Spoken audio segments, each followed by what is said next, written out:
This is the Detroit Sports Podcast Network.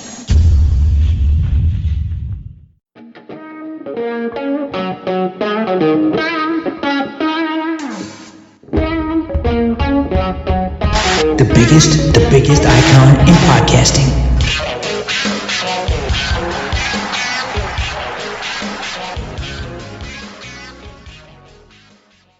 Welcome in, everybody, to this week's episode of the DocNJock Wrestling Podcast. I'm your host, Adam the Jock Straczynski. On today's show, it's going to be one of those shows where I wish we did a daily wrestling podcast because there is so much to get into. We've got a ton to cover today. We've got a pay-per-view to break down. We've got WWE, AEW going head-to-head and what it all means. We've got Tony Khan tweeting things out all over the universe. Of course, we're going to get into Raw. We're going to get into Smackdown. We got to break down Dynamite. We're probably going to mix some NXT in there, too, because it was pretty damn good. Also, we've got a superstar getting called up to SmackDown. And does Triple H have all the power? Did he take over from Vince? We're going to talk about all of that. We're going to get into every single bit of it right here, right now. Helping me do it is the one, the only. He is the Doc, John Macaroon. What's up, cuz? It's the season premiere of the DocNJock Wrestling Podcast, baby. We got so much to get into. Another great season ahead. Man, you're absolutely right. This week of wrestling was probably up there, ranks up there as one of the top 2-3 weeks in the entire year, man. I'm excited. I'm pumped. It's a gloomy Saturday morning as we're recording this, but hopefully we get everybody fired up because it was fucking awesome to watch wrestling this week. And it really kicked off with Fastlane, which I thought was a solid pay-per-view top to bottom. Yeah, I thought Fastlane, for it being a B show, it really gave an A performance. This is what these types of pay-per-views should be. Normally, we kind of just hate having to watch all these pay-per-views and having to watch specifically. This pay-per-view has let us down in the past. But I thought this pay-per-view this time around was very, very good. You had a very small card. We talked about it last week. Only 5 matches. Only 5 matches on this card. And somehow that was supposed to take up roughly 2.5, almost 3 hours. And it did it. Every match got a ton of time. It was a great card. It was a fantastic show. This is what B pay-per-views should be. And let's just kind of get into the action. We had Cody Rhodes and Jey Uso defeat the Judgment Day to become the new WWE Undisputed Tag Team Champions. I'm not sure if you've seen the post-show presser with those two, but it was hilarious. They were hammered, and they were laughing it up. At one point, Cody apologizes to Triple H because of the condition that they were in. If you haven't seen it, I recommend you go find it. It was great. LWO and Carlito end up defeating Bobby Lashley and the Street Profits. Carlito was the mystery man who ended up coming in. I thought that was a great way to reintroduce Carlito to the WWE Universe. We haven't seen him since the pay-per-view in Puerto Rico, so it was cool to see him here. Io Sky ends up defeating Asuka and Charlotte to retain the WWE Women's title. John Cena and LA Knight defeat the Bloodline. And then you had Seth Rollins defeating Shinsuke Nakamura in a last man standing match for the WWE World Championship. I do want to talk about this match a little bit because Nakamura had a ton of offense in this match. And the way it ended, I kind of felt like it ended a little bit abruptly. All of a sudden, Seth Rollins starts doing a couple of moves. I believe he did a stomp, then he did a pedigree, and he ends up winning on the outside, basically like on this banister near the fans. What were your thoughts on how this match ended? Did it feel like it ended a little bit abruptly? Yeah, I thought the match was stellar. I thought that for the work that Nakamura has done, I think Triple H encapsulated it perfectly when he said that, look, this is the Nakamura that he wants the world to see. Violent, aggressive, can be that like just mean SOB that can just go out there and put together great matches. Now, I looked at it and I said it's a last man standing match. Was the level of aggression needed for two superstars that you really don't want to risk getting hurt? They did some crazy ass bumps. And yeah, I thought that the match could have gone and ended in a little bit different manner, but man, did the payoff happen. I thought the work that they did outside of the ring was quality. I thought the crowd was into it. And Seth Rollins, even though there was, a spot there where people are like, look, could you cover up the mattress? It kind of is embarrassing here. This is a professional wrestling company, and you guys don't even care anymore that you got your athletes jumping onto mattresses and you're not even really covering it all that much. And then there was a viral video online where somebody It was interesting because Seth didn't really sell it like he was destroyed, but, he sold it like he hit a mattress. It kind of bumped it, and it was kind of funny to see. But all in all, I thought the pay-per-view, top to bottom, had a lot of quality matches. The only thing I would critique is I just didn't feel like if you're going to give a belt to Cody, it should be a tag belt. I just don't think it was relevant I get it for the story, how that plays into the story. It's just not something I want to see. I thought Cody's first title should be the world title, but it plays into the story. It makes sense, but it's just not something I find appealing. I feel like Cody's a megastar, and you're starting to go down the WWE route of just using him as a pawn in the story when he should just be standalone, a guy that handles his business. But I do think it's interesting because they have told a story and firmly planted him in the mix with the bloodline. So it makes a lot of sense to do that. And it was funny to see at the end there in the press conference with them going yeet. And then, do you feel him? Cody's, it was just really funny to see. And it left everybody clamoring for Jay and Cody to start a podcast or just do whatever they did again every time because it was so funny. Over 500,000 views. People loved it. And it was just funny to see live as I watched it. It was just, overall, I thought Fastlane did a lot to kind of establish the next set of stories that you want to tell. Yeah, and I agree with that. I think this was a great transitional pay-per-view that really helped set you on pace for what is going to be Survivor Series. And this really helped get that foundation. And honestly, this might have laid the tracks for what we're going to see at WrestleMania. So I think this was a fantastic pay-per-view. In the end, you get the point for the Seth Rollins pick. I should have went with Seth Rollins. You have extended your lead. This might be insurmountable at this moment in time. You're going to have to go on a very, very dry spell, and I'm going to have to start picking up W's left and right because it is now 10.5 to 6.5. I'm in a bit of a hole. But like we said, this pay-per-view really helped set things up for what took place on Monday, what took place on Tuesday, and then what we got on Friday. So let's just kind of start with Monday.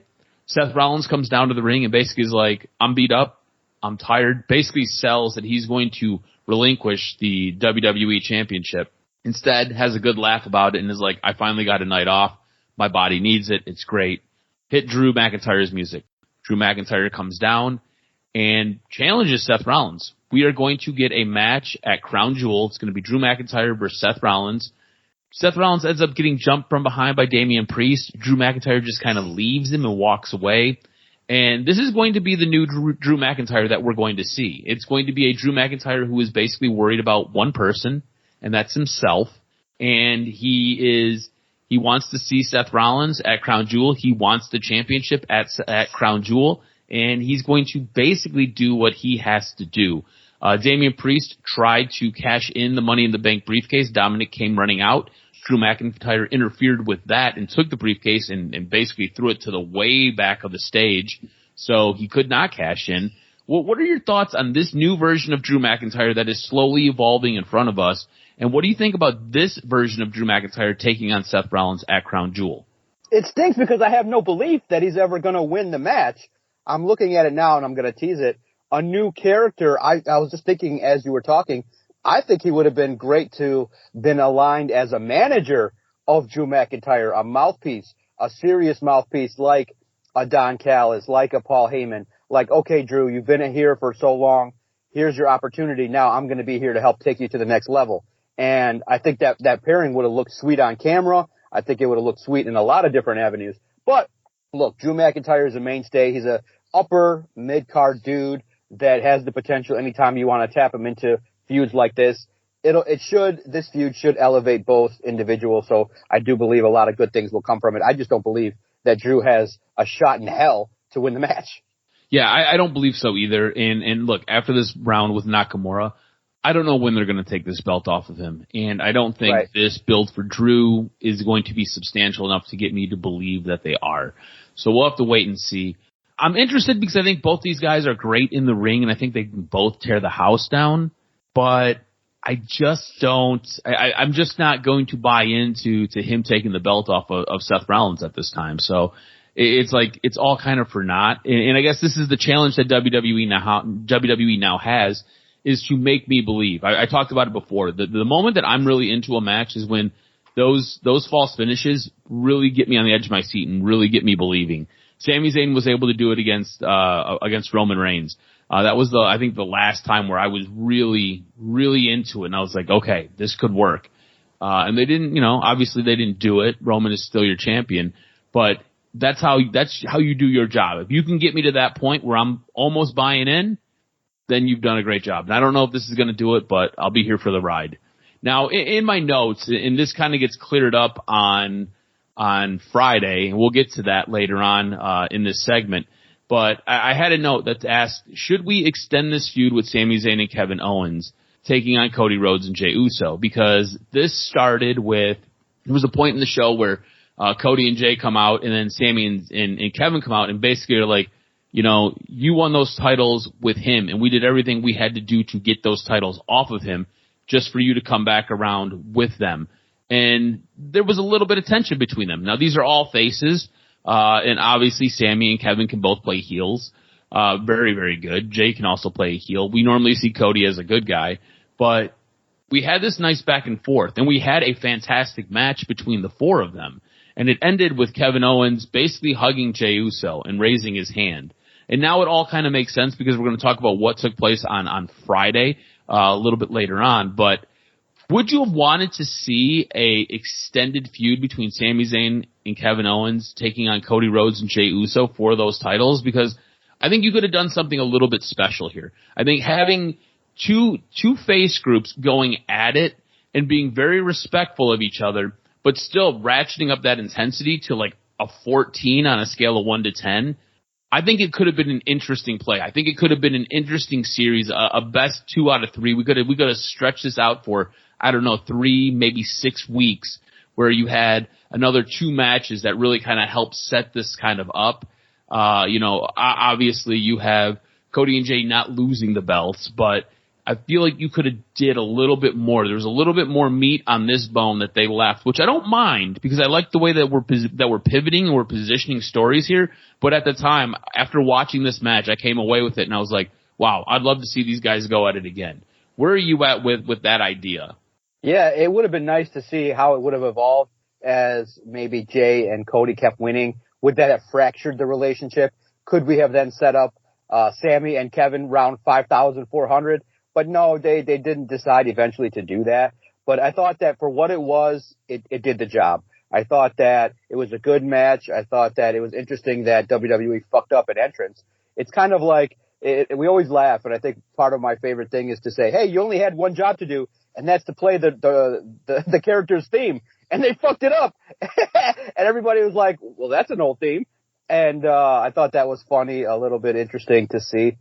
But all in all, I thought that the way that they handled it was pretty good in regards to now moving the story forward. Yeah, I agree with you. It's going to be fun to kind of watch. Let's transition over to NXT because, like I said, we could spend a ton of time breaking down Raw. We could spend a ton of time breaking down SmackDown, which I thought was a great show, and of course Dynamite. I know you watched NXT this week.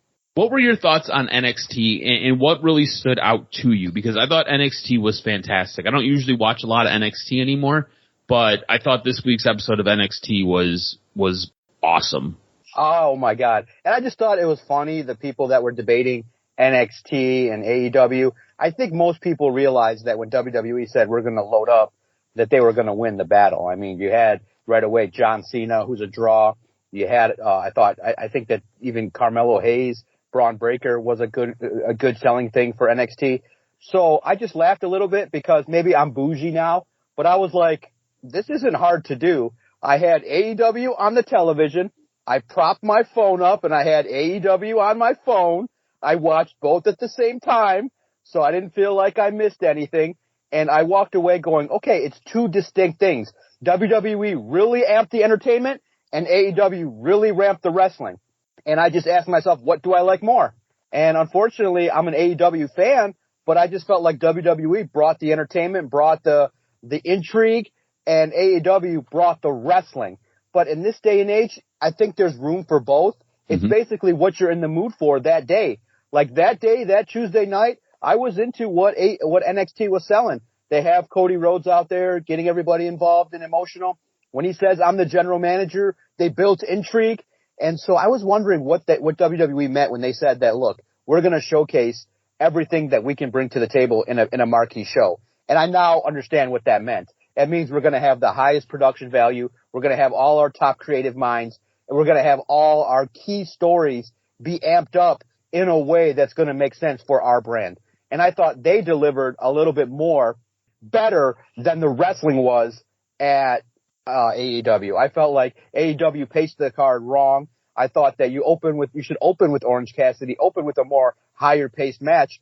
AEW opens with Bryan Danielson. Now the match was good, but I just felt that it was a little bit slower paced, more technical wrestling, and matching up with WWE, I thought you needed a banger to start. So both shows were good. They delivered what they needed to do.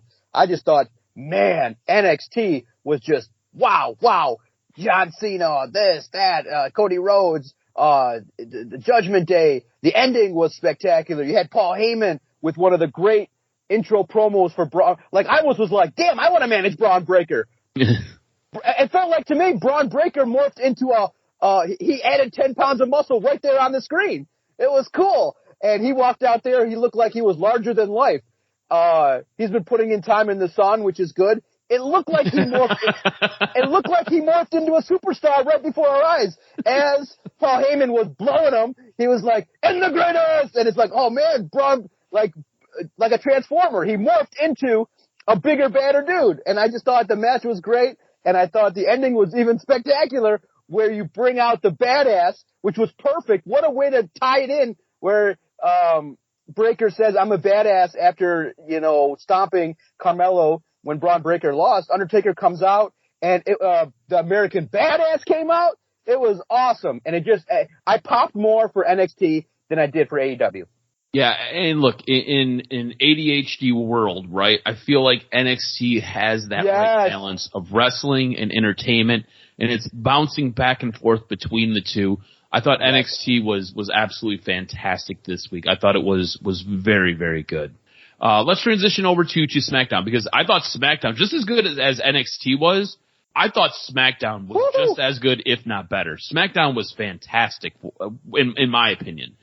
We have LA Knight, who will now be the next challenger for Roman Reigns. Is this the best thing for a character like LA Knight? I want to say he's a budding superstar, but obviously this man is a superstar. Is it the best thing for him to go up against Roman Reigns, a guy who I don't think either one of us believe he's beating, at least not right now, he's not. I thought he did a great job handling himself toe-to-toe on the stick against Roman Reigns. I thought he looked the part. Being in the ring with a guy like John Cena, being in the ring with a guy like Roman Reigns, being in the ring with a guy like Paul Heyman. A lot of times, guys will get in that spot and they will get small, and they'll let the moment overshadow them. I thought LA Knight held his own in that moment, and I thought it was a great look for him, and the fans love him. But I don't know, and I do not believe that this is what is best for his character arc right now. What are your thoughts? It's crazy, man. Overall, SmackDown, I didn't want it to end. That's how good it was. I thought the opening segment was fantastic.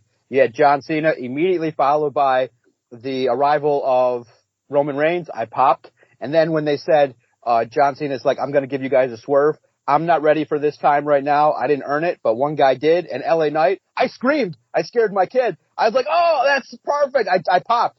And I thought it was spectacular. He walks in. I thought the visual of seeing Roman in LA Knight's glasses was cool. Something different. I thought Roman's delivery was solid. Needed to be like, oh, they just say your name. Like, what are we doing here? LA Knight had a good opportunity to kind of do a little bit more with this promo. I thought it should have been more passionate. Like, I'm ready. He says it's my time, and I've been here. I put in the work. I'm the next guy. I just think that I'm the next guy in line could have been delivered more, like more passionate. Like, I've been working for this moment, and you've been away, and now it's my time to lead this company and get what's rightfully mine, and to really sell it. Like, I'm desperate. Like, this is what I've been looking for. I need a little bit more from LA Knight from that aspect. But yeah, visually, yeah, I thought the crowd was not as hyped for it as they could have been, but it's Tulsa, Oklahoma. I was amped for it. I want to see it. I thought that they could have did more of a stare down without talking. But by and large, outside of my critiques of what I would have wanted, I want to see this match. I think LA Knight will hold his own, and it's one of those situations where he will become a bigger star with the build-up, with getting the attention, and then moving forward. It's simple. He's got to get screwed. Solo's got to screw him. Someone's got to screw him. This is the typical Stone Cold got screwed, this and that. He's got to get screwed by some entity that he can go on to next, get his revenge, and then go forward and work his way back up down the road. LA Knight's good, but yeah, he's not the guy just yet. For sure. And I agree with that. This was, like you said, a jam-packed SmackDown. I didn't want SmackDown to end either. I thought SmackDown was fantastic. We got the introduction of a brand new general manager for SmackDown. Adam Pearce will now be managing Raw. Your new general manager is Nick Aldis. If you don't know who Nick Aldis is, you might be living underneath a rock. I would recommend Googling him. There is something, and I think it was Kenny who brought this up in our group chat, there is something magical about having a general manager who looks the part of a behemoth, who can stand in between two guys, a guy like Roman Reigns and a guy like Cody Rhodes, and not look small, but actually look big and impactful next to them. I think it's a fantastic role for Nick Aldis, and eventually I think he will work his way back into the ring for WWE. We'll see what takes place. But Nick Aldis did announce that we finally have some conclusion and some finality to the trade where you had Cody Rhodes go and get Jey Uso from SmackDown. Remember, there was a guy who was supposed to be going from Raw to SmackDown. Well, Nick Aldis announced that it was Kevin Owens. So when we talked about should we had an extended feud with Sami Zayn and Kevin Owens taking on Cody Rhodes and Jey Uso, we won't get that because Kevin Owens is now on SmackDown. Sami and Kevin Owens have officially been split up. Was this the best way to do this? I feel like this was some out-of-the-box thinking for WWE. Normally when they're splitting a tag team up, they're having one guy turn on the other guy. And in this case, you just moved Kevin Owens to a different brand, and you never had the turn. You had them kind of ride off into the sunset in a loss to Cody Rhodes and Jey Uso, but you had them ride off into the sunset, still friends, and I like that. I like that because there is so much history between Sami and Kevin Owens. We talk about it all the time. You talk about it a ton when you're like, okay, cool, we're going to have match 7,452 of Kevin Owens, Sami Zayn. All right, great. We've already seen this that many times. We don't need to see it again.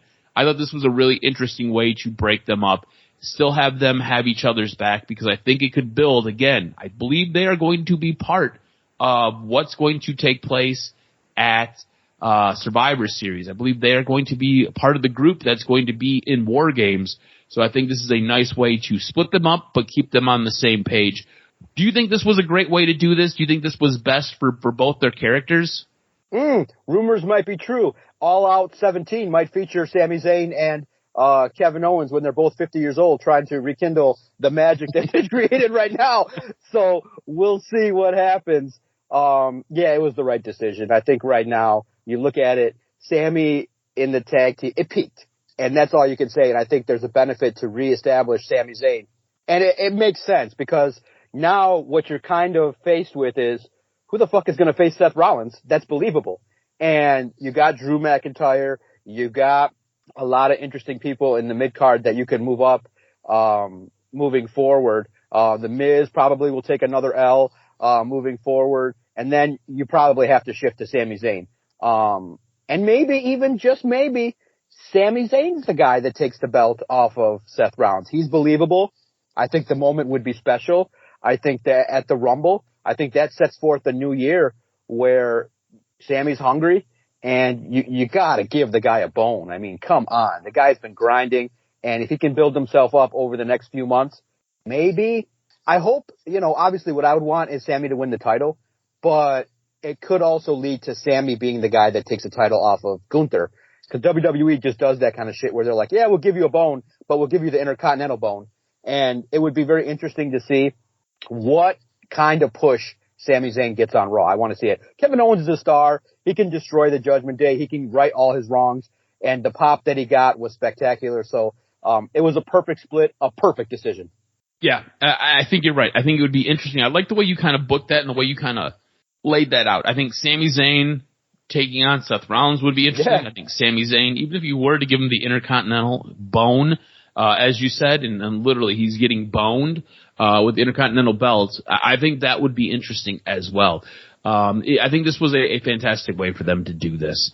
It really makes sense because, like you said, Kevin Owens can go to SmackDown, right all the wrongs that he has to right, and can do his own thing. He can be his own guy.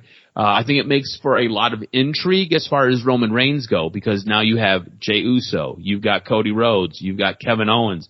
And these were 3 of his big 4 matches that he's recently had. All these guys are now on his show, whereas before, all these guys were on other shows. So I think that makes for an interesting dynamic as well. Let's switch gears. Let's get into AEW Dynamite. I already know how you feel. You feel like NXT won the Tuesday Night War between AEW and NXT. And look, I'm going to agree with you. I thought AEW's Dynamite was good. I thought the way things were paced and the way things were given to you, NXT was a much more interesting show and was a much more fun show to watch. I felt like AEW, if you just want to watch wrestling matches, cool. If you want to just watch utter chaos, NXT was kind of it. And to me, I don't really think either one of these shows did a fantastic job really moving or giving you any gripping storylines. But I thought what they gave you was entertainment value, and I thought NXT had more of that. On last Saturday, Ricky Starks and Big Bill defeated FTR for the AEW tag titles. How surprised were you by this? I was, because that's the first time Bill has held a strap. And we've always kind of talked about it. At some point, FTR was going to drop the belt, and it was interesting that Ricky Starks gets an opportunity. Maybe a last minute, like, hey, we'll throw you a bone so you can stay with us. We'll see. But I think it's great because Big Bill is the part. I mean, he's a big dude. So I thought it was a right decision. I think it's interesting, and it sets forth a new path and a lot of intrigue. I liked it. Yeah, it's interesting because FTR was supposed to drop the belts the last 2 times previous to this that they've wrestled, because they are dealing with some injuries, but injuries to those other 2 tag teams that they've wrestled had them basically staying on them. And this was a time and a chance for them to get the belts off of them. I think it's cool for Ricky Starks. It'll be interesting to see what they do with Big Bill. I know you and Big Bill have a bit of a history together. You've met him. You've interviewed him. After all the chaos with WWE, seems like he's in a much better place. And this is a guy who, when you give a guy a second chance and he makes the most of it, it's awesome. And this is a guy who got a second chance and is making the most of it. So it's really cool to see. Dun, dun, dun. He took advantage of the John McEnroe rub. The number 2 guy. Dun, dun, dun, dun, dun, dun, dun. McEnroe rub. Big Bill, baby. That's what happens. Nice. So on Dynamite, we did have 2 title changes. I want to know what you kind of thought about this. We had Orange Cassidy. He's now the new international champ. He defeated Rey Fenix. And then Sheeta won the women's championship for the 3rd time, setting a record. She defeated Saraya. What was your reaction to both of these title changes, and what did you get from it? I said I revealed my disdain. I just felt like you devalued the belts. This was a perfect opportunity to keep the belts on Saraya and to keep the belts on Rey Fenix. I mean, what the fuck are you doing? Why? I mean, I know the plan was different, and they're like, oh fuck, the North American title got jacked up here, or whatever the title, the international title got jacked up with what happened with Moxley or whatever the fuck happened. I thought that just keep it on him. And then Saraya, what the fuck did she accomplish in her title reign? It was basically literally put out there then that we just wanted to give her a belt because it was in England. She did nothing. You can't do that to the women's title. I think you need a build up. You needed something. Like, what the I didn't like any of the title changes. I thought it devalued the belts, and part of the reason why I gave Dynamite a demerit, because I just went, what are you doing here? I felt like both were rushed. You eventually could have got there, but I don't think the timing was right to do that, and I think you devalued both belts in the process. Yeah, I think you take away a little bit of the prestige. We're going to have some information on why we had the change with Rey Fenix and Orange Cassidy a little bit later on in the show, in the news and notes, but I just don't necessarily know if this was the right time to do it. I feel like you could have worked around what Rey Fenix has going on, and you could have kept the belts on him. As far as Saraya goes, I'm not sure if she's dealing with an injury. Nothing's been confirmed, at least that I've found. I like that Shida has won it for the third time because I'm really into Shida as a character and I'm really into her as a wrestler. But Saraya's run was garbage. Like, Saraya's run with the belt, if you were just trying to get a belt on her, fine. But, like, you accomplished nothing putting a belt on her. To me, her win was just a waste because she didn't do anything with it. She was basically a transitional champion. And to me, I'm not cool with that. I didn't like that. I think Orange Cassidy being the new international champ, I think that's fine. I really liked his character where he was going, where he was like, I'm just looking for a belt. Everybody else has belts. That's cool. I want one. Because he had the belt for so damn long, he doesn't know what it's like to not have the belt. I thought that was interesting. But like you said, you take the belt off of him, and now he gets it back, and he is now the third champion to have that belt in a matter of what has felt like 6 weeks, maybe a little bit more. But it's been such a short period of time. It's like hot potato with the belt. It was like what they did with the TNT Championship belt. The TNT Championship belt has been so devalued. There was a point where that was kind of prestigious, but it has been so devalued because all you've done is just pass it around like it's a blunt. This is not what you do to really honor your championship titles.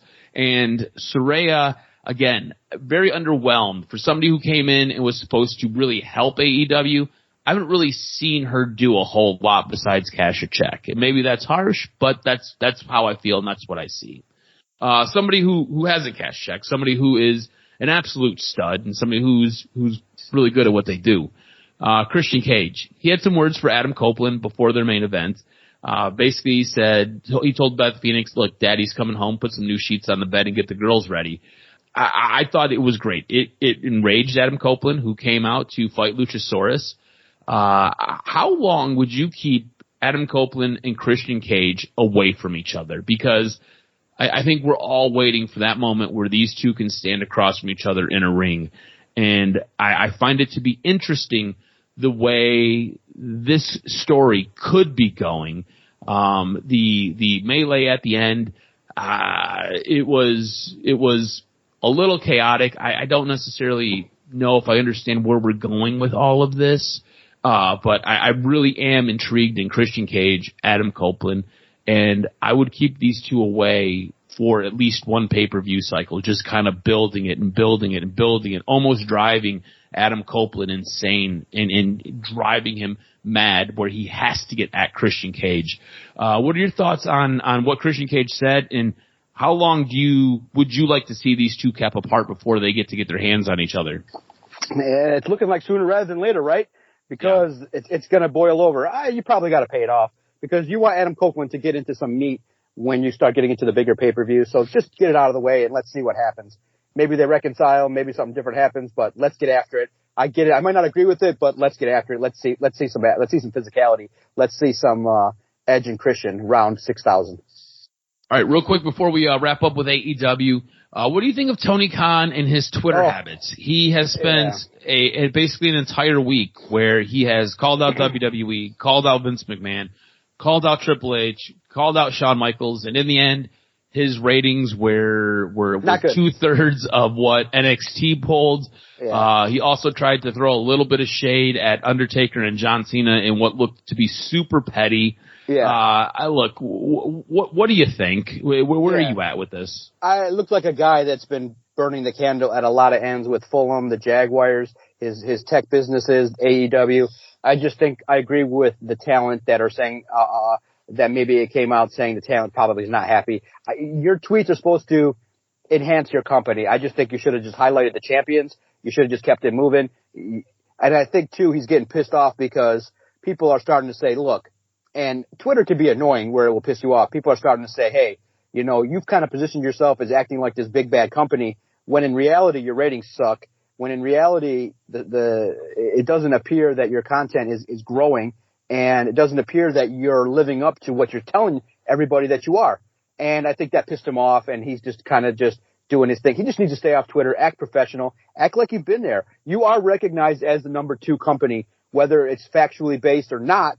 So just act accordingly, go about your business, and focus on your brand. If he just spent the extra 2 hours creatively, I think he would have done a lot better for his company. I agree with you 100%. I couldn't have said it any better than you just put it. This is a guy who really needs to put his phone down, really needs to step away from the computer. You need to focus more on some of your mid-card talent in your company instead of focusing on the other company. Let the other company do what the other company is going to do. It's been here. It's established. It's not going anywhere.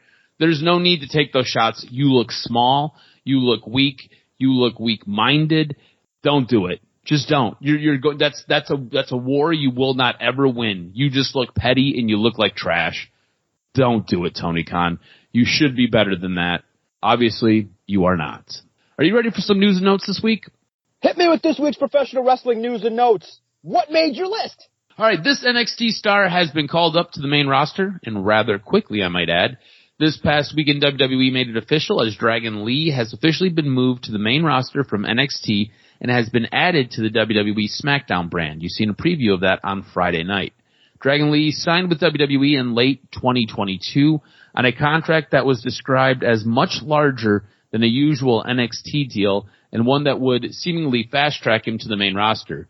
Lee has had his main roster debut against Dominic Mysterio for the NXT North American title on September 25th edition of Raw. Has Triple H taken power from Vince McMahon? New information has been revealed regarding the current state of WWE's creative hierarchy and rumors that Paul Levesque has taken over 99.9% of the company's creative reins. It was reported by PW Insider that the belief among some talent and people in WWE is that Levesque has been knighted by WWE's parent company Endeavor and was set to be the one with the vast majority of the power when it comes to creative decisions in the company going forward. The report noted that despite this, McMahon would still likely have some input going forward, but Levesque would be steering the ship in terms of week-to-week WWE creativity. Importantly, however, this report was largely based on information gathered from some sources, some WWE talent's perception of what's happening and not what has taken as fact. According to Dave Meltzer of Wrestling Observer Radio, Vince has as much control as he wants. He is currently taking a backseat. Meltzer elaborated, saying, "That's how it was described to me. For now, he's backed off. He still has the power. If he wants to change something, he will, but right now, he's pretty much backed off of that." So what you're seeing right now is pretty much what I was told, 99% or whatever, 95%. Paul Levesque. I mean, Vince is still around, and there's probably going to be input when it comes to main event programs and things like that going forward. But right now, it is mostly that Paul Levesque's show for now as far as what's going on TV and everything. Another report came out a little bit later on in the week, and what it sounds like is Vince is essentially a figurehead. He's just kind of there. He's not even in the office, but he's just kind of there. He does have power if there's something that he really wants, he can veto and say, no, I want this, and they'll have to work with that. But for the most part, Endeavor has kind of stripped him down of just about everything, and he is just kind of there as a relic of what was the old WWE. This is, for the most part, Paul's show, and Paul Levesque will be running it the way he feels he needs to run it. Now, an update on CM Punk to WWE. Last week we reported that CM Punk and WWE were in talks for a Punk return. We even speculated he could be the fifth man at the War Games match at Survivor Series. Well, Dave Meltzer has thrown some cold water on all of that. Meltzer is now reporting that while Punk was interested in WWE, WWE has turned him down. Stating that it would have been Vince McMahon's call, Meltzer noted the following on Wrestling Observer Radio. They turned him down, he wanted to go there, and the decision was no. It can always change, and it was brought up to me that there's no such thing as no forever when it comes to WWE, but it's no for now. That was the decision that was made. It's Vince's decision. Vince, Nick Khan, Paul Levesque, and obviously they decided that the negatives outweighed the positives. Punk was released from AEW in September after causing a second fight backstage at the pay-per-view All Out. This fight has been referred to as Brawl Out as a play off of the pay-per-view name. And the first fight happened at Brawl In at All In, and the brawl from that was called Brawl In. So a little play on pay-per-view names. And finally, this AEW star will be out of action with visa issues at least for a while. Per Fightful Select, sources close to Ray Phoenix say that he is facing visa issues and that will have him out of action on AEW television. It's not known how long Phoenix's absence will be, but AEW made the decision to move the Intercontinental Championship or the International Championship off of him with this never intending to be on him to begin with. AEW originally planned for Moxley to recapture the title this week on Dynamite, with the plans changing due to Moxley not being cleared. It'll be interesting to see how long Phoenix is away and what could have been with his championship run. That's going to do it for this week's wrestling news and notes, my brother. Two guys without visa issues, Doc and Jock, bringing you great content at all times. Man, good stuff, cuz. Make sure you follow Adam on Twitter at AdamRSCROZ. Follow the network at Detroit Podcast. It's always a good time in the world of wrestling to check in. A lot of good content, a lot of good content creators, and it's a great time to be invested in a lot of good storylines moving forward with AEW. Impact's going to have a big show coming up. We'll preview it with the big star showing up in Chicago, a sold-out show for their Bound for Glory situation. We'll talk about that probably next week. I look forward to it because it's always good to fire up the microphone. No matter what day it is, Doc and Jock Wrestling.